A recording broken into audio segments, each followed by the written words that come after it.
The Whirlpool Dryer LF Air code indicates that the appliance's lint screen has been removed, which is the most common cause of this issue. To fix the problem, the filter screen needs to be mounted.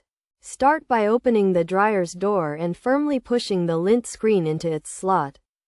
However, it's essential to ensure the lint screen is clean before mounting it, as a dirty screen can limit airflow, increase drying time, or cause the dryer to stop prematurely. To clean the filter, remove the lint buildup by rolling it off with your fingers. Then wet the screen with warm water and scrub it with a nylon brush and liquid detergent. Rinse the screen thoroughly with warm water and dry it with a towel before remounting it. It's crucial to properly secure the screen to prevent overheating, which can damage the appliance or the load. By following these steps, the Whirlpool Dryer LF Air code can be resolved, and the dryer can function efficiently.